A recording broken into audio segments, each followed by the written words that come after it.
a visual language. Look This, at on the other this hand, sitting position, kneeling position. yeah, this is a common position. Again, he's shooting left-handed. We know he's shooting left-handed because look at where his quiver and his bow case are. Yes.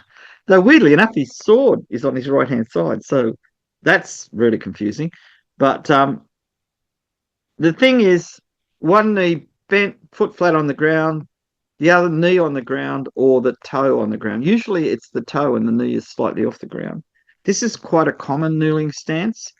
There's a reverse one of it where you have the legs reversed, and they are supposed to have different advantages. Mainly, if you're moving forward, you're in one stance. If you're moving backwards, you're in another stance. So one is for a fighting retreat, one is for a fighting advance.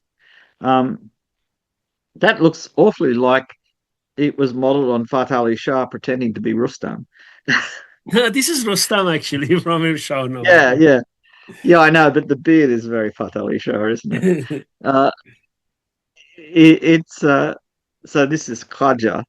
Yeah, Uh, but look at the leg armor is really quite interesting, isn't it? yeah, very interesting. I mean, you kneel with those knee cops on your knees, you might not be able to get up again. You might be stuck to the ground. But And yeah, another position behind, wall and fortification, right? yeah. See, this is. I mean, I've tried this not from a fortress, but there are various places we used to shoot where there were walls and all that kind of stuff. Shooting from a wall isn't as easy as it looks. Yes, exactly. You've got to be well aware of where your bottom limb's going so you don't hit the wall. Yes, Now, the solution that these people have taken is you lean your bow completely outside the wall yes. and you shoot from there. That I think is a lot safer for the bow, less safe for the archer if somebody's shooting back. But you make your decision on how much you expose yourself on the basis of the people you're fighting, and if they're not good shots or they're not paying attention. Yeah, Notice very long feathers on these arrows too.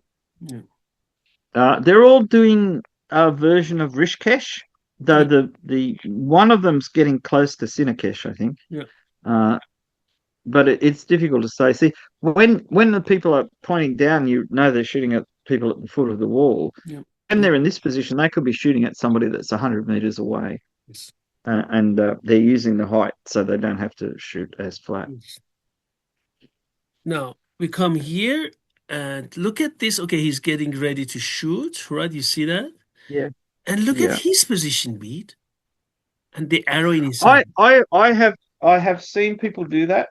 I have done it myself, where you fold the bow arm back to Yeah. get stop the bow from getting tangled up in the person next to you.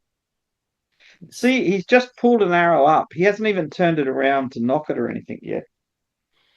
In theory, though I don't think it's very likely, he could be going to just stick it on the string, but that would be really uncomfortable. I think this way of holding the bow is usually in a crowded group. You're trying to stop your bow getting tangled up.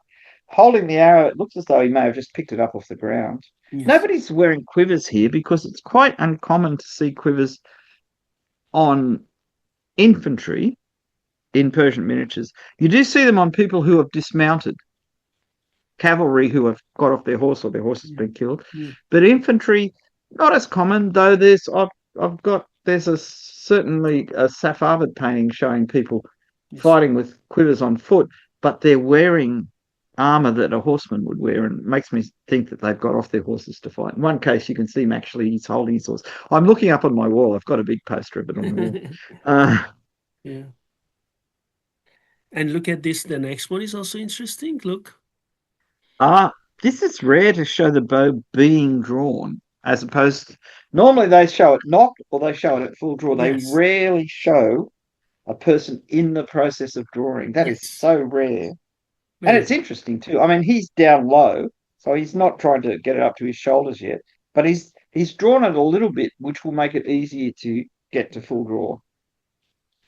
This is Interesting. Mughal um, by the armor and the quivers. Yes. Very And interesting. there were a lot of Persian archery manuscripts available in Mughal India, so it's not surprising to see. what you could call crossover ideas. Um, Yes. And oh, now this is nice. look at this bead. Also Yeah, sitting this is again. You see that? yeah, Kneeling. this kneeling. He's again he's shooting left-handed. Yeah. Uh, sometimes this is so common in this group of paintings that I wonder whether the artist just didn't care. Uh, he's drawn the figure with the for a right-handed man, and then he's put the bows in the other hand. But see how beautifully they're drawn. Look at here now. All sitting, kneeling. Yeah, that This. is exactly the stance I would advise people who wanted to do a half kneeling stance, because you've got complete clearance. Your front leg, which is your left leg, is basically either horizontal or slightly ascending to the knee and then going down. So your foot is flat on the ground. Yeah. Your right leg is either kneeling on the ground with the toe on the ground, or sometimes Mhm. you have the knee off the ground. It depends on which stance you're trying for. It's Yes. really stable. It's relatively comfortable. Mhm. You can do it for, you could shoot like that for an hour without too much trouble. These people are shooting at high angles. Um, this is from the other side, and it's.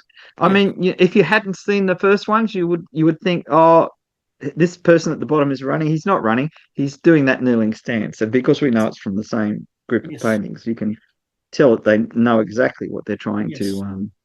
display. Everybody has nice kanjas, Yeah, they do. nice ivory hilted kanja. Yeah. Um, they have roll toe high heeled boots. Yes. But yeah, this is quite an old stance. It's in some of the older manuscripts. They talk Yes. about this stance, so it's been around for a long time. Pete, look at Here the we've got that. release now. Look at the Yeah, releasing it. yeah. So his thumb is out, his hand is back and open. See, when you shoot, you can do several different things. You can release like that. Yeah. You can release like that with two fingers. Both of these are approved by most of the masters. You can release like that Yeah. with the hand up and the thumb down. You can release like that Hmm. with the palm out, the thumb pointing towards the target and the fingers up. Or you can go the full hog and release like that, Hmm. which you see more in Manchu archery because of the different style of thumb ring they use and things like that. This is quite a common thing, and it's usually to focus the attention on the archer as being Yes. very competent. But as I said, most of the manuals say for target archery don't do that. Look at this. Now, is this Ali? Yeah. Yeah. Look at the thumb Um, ring. yeah, the thumb ring's on backwards, but Yes. there's a good reason for that. When you're shooting, your thumb ring is that way. See, I have a thumb ring to show you. But when you're doing other things, you put it the other way round, because then you can hold things without the tip of the thumb ring jabbing into them. So this is the artist just painting the hand as though he wasn't shooting. I mean, the position of the fingers are he's just shot, but what the thumb ring is in the other position because that's just how he drew it. Yes. Um, it's not. There was a person in the 50s or 60s in England. I think his name was Rickard, that came up with a whole theory of thumb ring use based on the fact that some miniatures had the thumb rings around that way, where um, you used the lip, this this lip part of the thumb ring, as a trigger mechanism as you drew past, because you had the thumb ring on backwards, right? So as you drew past the jaw, it released the string. This was this is what happens when you look at artistic renditions and think they're photographs. They can totally mislead you. But on the other hand, this is a really good thing because it shows Yeah. in this stage of the release. Yeah. So Very his cool. hand is still closed, which was considered good Yes. form. This. It means that he's got precise control over the movement of his thumb, the movement of his index finger, And you see his shoulders are perfectly straight Yes. because this is this is good form. Of course he would have good form. Yes. And see how excited his mule looks. Yes. Yeah, it's straight up in the air like a rabbit's. Pete, look Here at the comes Rustam Rostam's again. release here. Look at that now, Pete. Yeah, this is the full arm open palm release, Yes. um, which happens. See, sometimes you can get to that like Ali's release there, and then just go a bit forward and open the whole palm.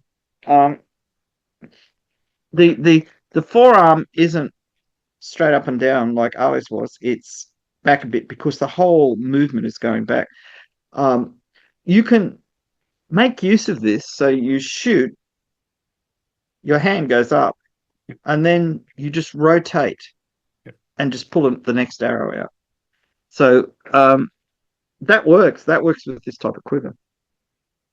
Yes. It's very interesting. This is also from a Shana. Maybe you can tell it's Rostam. Div Yeah, helmet, his beard, yeah, the everything is white Rostam. div. But Yeah, then the painter wrote here in Persian Rostam, his name. You shouldn't yeah, miss that one. yeah. Don't make a mistake. He's not wearing his tiger skin coat, so just in case, or leopard skin, depending on the Just period. in case you miss it, it's Rostam. Yeah, He wrote it here, right? Okay. but it's interesting that he's got virtually again perfectly straight shoulders, elbow to elbow straight line, Yes. bow hand elbow to bow hand a straight line. Yes. This is somebody is thinking when they paint this. This is what a proper archer looks like. They have this balance and they have this. Um, well, that they always show them because they're heroes and they're not worried about anything. They're always got that relaxed expression on their face. Yeah, of course, they're heroes. Um, but also when it goes back to the manuals that you've translated, they talk about elegance and Elegance. balance. Yes, yes. Elegant. And on a horse, it's impressive when you do that. Yes. But it's Look at really this one, please, Beat. this The is release. more. Well, I'm not going to say realistic because that's the wrong word for it. It shows a variation. So he's shooting downward like kickard shooting. Yes. He's released. He's kind of partially. He's starting to open his hand, but he hasn't thrown it very wide like that. He's just released, and the hand is starting to open. This again, I keep thinking that these artists see this. They incorporate it into their paintings because they know that their patrons, the people paying for the book or whatever, would appreciate this level of Yes. um, realism. We've got the hole in the armor Yeah. for his foot. just relating to one of our previous videos. Oh, that's Um, this is the same type of armor on the yeah, Ottoman it's one. exactly the same. Yeah, it's the same. Yeah. So I mean, The hole what here. are That's interesting. Yeah, yeah. yeah, this is mid Safavid, like around the time of Shah Abbas, Yeah. something This like is that. Safavid. Yeah. Now look, he's leaning forward in his saddle. He's standing in his stirrups to get himself high up. Yeah. Look at his waist position in relation to the Yeah. pommel of the saddle. Yeah. He's shooting down at someone, so he's leaning forward. You can Yeah. see, I think he's got the reins on a loop on his little finger. Yeah. He's just done his release, Yeah. and the hand is opening up. I think his little finger's still bent, but not closed. Yeah. Um, but see, he's shooting down. You lean from the waist to get the correct shoulder position for the Yeah. strongest draw, because the idea is you deliver a really powerful Really powerful. shot. I mean, they're not talking about. I mean, when you do horse archery target shooting, you don't want a really powerful bow because you've got to go a long way to find the arrows. See how he's got his little finger almost closed? Yeah. And I think, I mean, he's not holding his reins. His reins are over the pommel of his saddle, which is a normal thing to do. Yeah. Um, but that, if your release was like we start here, we open, go back, and our hand opens, but we still keep that little finger closed. That would hold the reins if you've got a little loop on the end of your reins. Um, so it's a very practical thing to do. Mhm. It Very is. nice. I mean, that's uh, he looks like he's really tired. He's got that. So much fighting, that's enough. Yeah, yeah. It's been a long day. His horse has still got plenty of energy. Yes. He's got one of those Central Asian style pommels on his saddle. I think we've seen this one, haven't we? Ah, this Rostam is now opening, you see that? Yeah. See, this is makes me wonder. One of the words used for the follow through is exiting the bow, and this is like throwing open the doors. Kind of, as you said, opening. He's opened his whole body up as he's shot. I think this.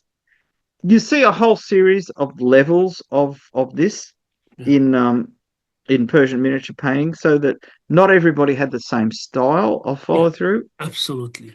And do you And remember, Bede, many of them also say it depends on your body type. yeah, I think also going back to an Arab manuscript, the Mamluk Taipuka, um, he says that this is not good in enclosed spaces, like you're shooting off a castle wall in some kind of. So this is okay when you're out in the field, Yeah, you're right. but if you're in close formation with lots of other archers, this might Yes. not be as good because you might slap somebody behind you in the face. But when you've got a heavy bow and you get to full draw and you just go for it, it's quite natural to do that. It just it stops you from doing this. It stops you from creeping it. You're just throwing your hand away. But it's not let go and then throw. Yes. Everybody says that's bad in the old manuscripts. It has to be a natural part of the motion.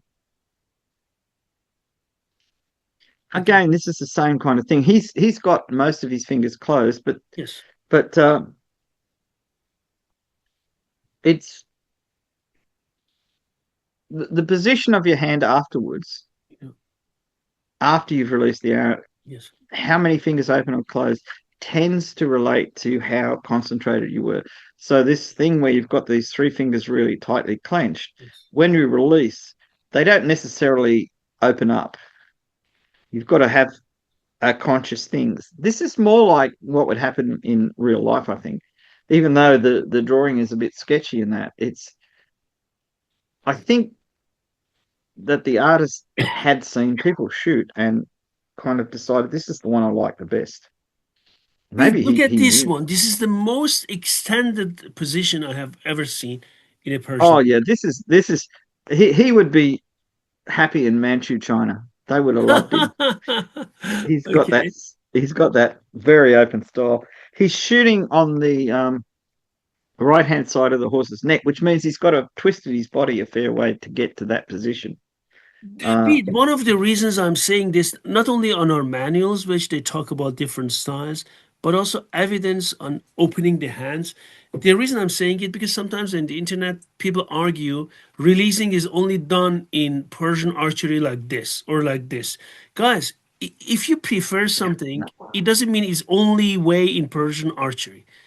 It's no, your no. The one, preference, you know? yeah, the one thing we've learned from all the translations was that there were variations on everything, Yeah, exactly. and there were variations between geographic areas, Yes, between times. yes, But I'm from what I understand, yes, within a given area, you could have half a dozen different ways of doing things yes, because yes, each master, each school of archery had yes, its own ideas. Well, we've got from the Arabic the four big schools, yes, but yes. they each had a slightly different way of looking at. I mean, this is effectively the follow through, right? Everybody talks about hatra and all this kind of stuff, but this is the other side of the follow through, Yeah. and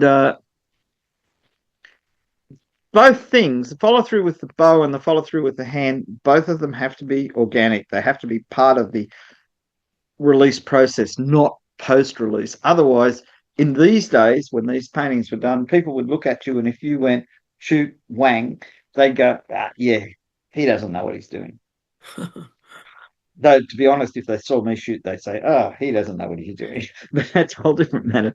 Yeah, See, this is a really good posture for the hand, yeah, um, yes, post shooting. The kind beautiful. of elbow joint's a bit missing. In the it should either be here or here, not kind of curved. But it's a painting. So he's started here. Yeah, He's released. yeah, He's got his hand closed except for the yes, index finger and thumb. Notice he hasn't lifted or lowered his bow. yeah, His bow arm is still perfectly yes, aligned with his shoulders. This is again, I think, um, showing what the artist and his patrons thought were good practice. yeah, yeah, yes, Uh, he's not trying to teach you how to shoot or anything, but people who knew how to shoot, looking at this, and the aristocrats all knew how to shoot, yes, and they were probably trained by masters. They weren't just, dad taught me. I mean, the general soldiers, maybe dad taught them, yeah, or maybe in their village there was a master archer and he taught them. There was different levels of, yes. of skill. And also, I just here wanted, we saw this miniature already, just wanted to Yep. show, look at his hand position here, but look at his Yeah, yeah. bow now. You Yeah, see so that? he's got that turnover, Exactly. That's which what I you want. see in Chinese archery too, Yes, particularly in the Ming and a bit earlier. yes, Notice he's got his index finger is straight up, yes, his thumb is just kind of lolling there, and his hand is about there. So what's happened is he releases, and the hand starts to open. uh, This is a really closely observed painting of the hand. yeah, Now, the follow through with the bow, where you go down here, yes, this is what this is actually saying about him is that part with the bow hand mm, that happens a little bit later in the release. So the actual follow through is forward, down, and around. So you're twisting from the wrist, yeah, and then you bend at the elbow. yeah, Um, so that the timing is what this is saying is he's still up here.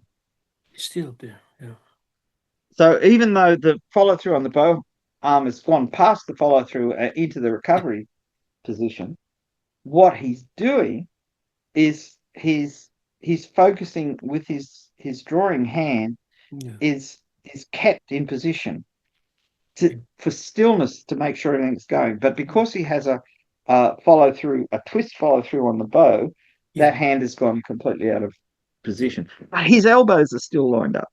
yes, I mean, absolutely. this is Just like this. there's kind of details that some of these artists picked up Yes, that when you read the manuscript and you've practiced the techniques, you can see, oh, I know exactly what he's talking about here. yeah, that's it. That's it.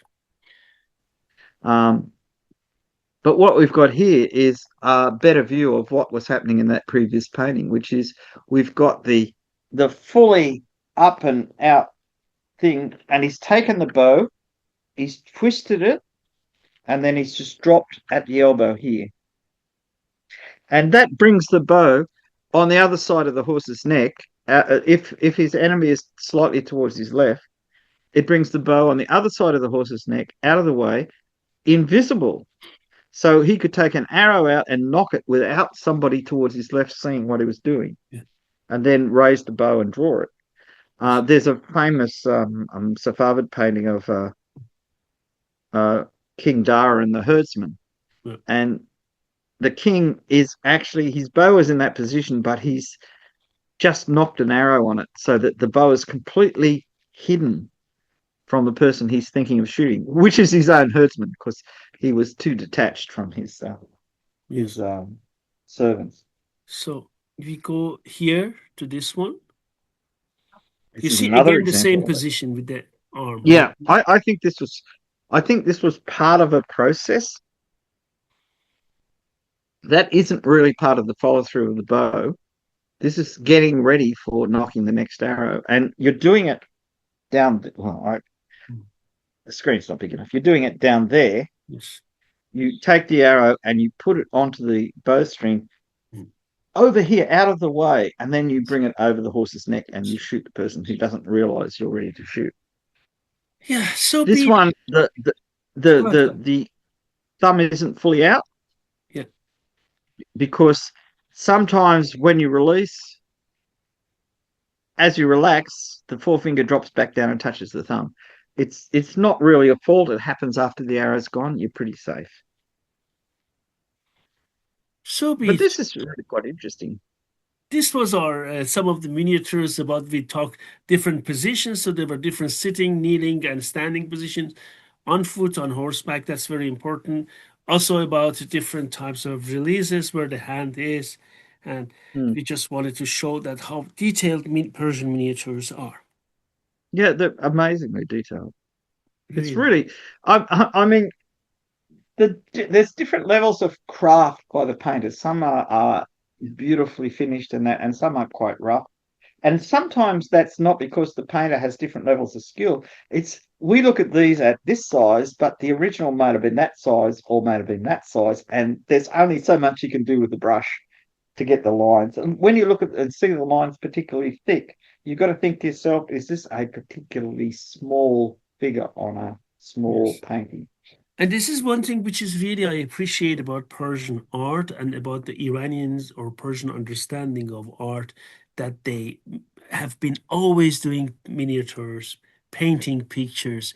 And this is very important, not only written medium for us, right? To follow with, Yeah, compare with yeah, Persian. That's very peculiar in the region for Persian art. You know what I mean, Bede, without going into yeah. I detail, mean, you know? look, surely this goes back to the Sasanians and Yes, probably the Parthians because there are comments about wall paintings and things like that. yes, And then you've got Mani, uh, who was famous as a painter and he painted books. yes, he did. So you had book illustrations. I mean, there's a famous story about they burned a collection of Manichaean books, and they had so much gold in the painting on them that there were little rivers of gold running out of the Yes, books.